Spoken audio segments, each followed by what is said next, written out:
Let me take you back. I was 18, freshly out of high school, and working at a fast food joint. Not glamorous, but it paid. I'd gotten the job because one of my closest friends was the general manager. Cool guy. Laid back. Maybe too laid back. Because not long after, he was fired. He didn't even know. We did joke around a lot, so maybe that was it, but still felt wrong. After he was out, a newer hire. 21 at the time, got bumped up to GM. Let's call him Chad. He wasn't terrible, just overly ambitious, power-hungry, and clearly trying to prove something. And here's where the story begins to twist. Around this time, I, now 19, started dating Gina, a sweet, smart 17-year-old, who also worked at the restaurant. Nothing scandalous, just a normal relationship, but apparently Chad and a few others thought the 1-year-plus age gap was weird. Suddenly, the promotion I had been all but promised. Off the table. No explanation. Just nothing. But then Karen happened. Karen, let's call her that, because honestly it fits. She'd started working there around the same time I did. You're younger than me, and a whole lot less mature. She thought being wild made her cool, talking constantly about getting high, bragging about hookups she definitely shouldn't have been having at 16, vaping in the back where the cameras didn't reach, and treating every shift like it was a party. Yet somehow she got promoted. Not to general manager, but to PIC, person in charge. Basically a shift lead, not exactly running the empire, but still, it made no sense. Everyone could see how sloppy she was. But she had just turned 18, and they needed more leads. Plus, she'd gotten real close with Chad. Not romantically at least not that I ever saw, but close enough that they were hitting up restaurants at 4 a.m., just the two of them. And keep in mind, Chad had a girlfriend.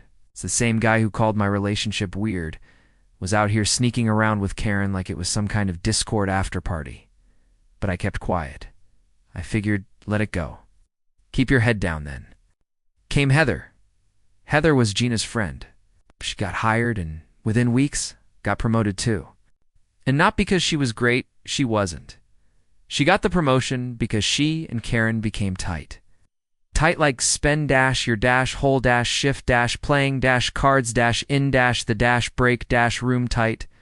Heather barely knew how to do the job, but Karen vouched for her, and Chad of course dash agreed.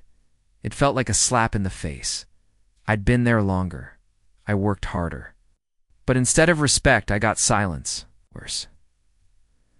Dash mockery. One day, Gina confided in Heather. She told her she was happy for her promotion, but admitted it felt like she only got it because of Karen. Nothing harsh. Nothing mean. Just honest. Heather predictably ran to Karen. The next shift, Karen was openly talking trash about Gina, saying she needed to grow up. Like, ... really?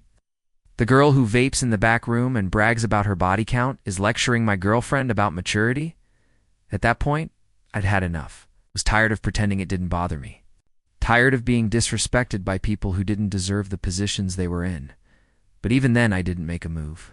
Just bottled it up, till the last straw landed. Chad wanted to promote Karen again, this time to assistant manager. The problem? She couldn't handle the job. She failed the assessments multiple times. Anyone else would have been passed over. But instead of admitting she wasn't fit, Chad decided he'd just retrain her, because nothing says qualified. Lead her like a grown man playing trainer to his favorite little vape goblin? I told Gina. If they promote her again, I'm out. I'm not working under her. That's when the idea sparked. A half-joke whispered in frustration. We should just record her vaping in the back and send it to corporate, Gina said. We laughed, then stopped laughing. The thing was, corporate had already had issues with her. She'd gotten complaints before, but they were always brushed under the rug by Chad. Vaping inside the store was a fireable offense. Everyone knew it. But no one had ever caught her in the act, until we did. The next shift, I kept my phone ready. I waited until she did what she always did, walked into the back, thinking she was above the rules. And then, 4K. Crystal clear. Vape in hand. Outs! Puffing, unbothered. I had my smoking gun. I didn't send it right away. I wanted to write the perfect message. So I poured my heart into it, explained how it was unfair, how hardworking employees were overlooked while rule breakers got promoted, how it was creating a toxic culture. And then I attached the video and hit send to the regional manager. She read it, hearted it, and just like that, it was out of my hands. A few days passed. Karen started getting nervous. Could see it on her face, looking around corners, whispering. To Heather, asking weirdly specific questions about if someone saw you vape.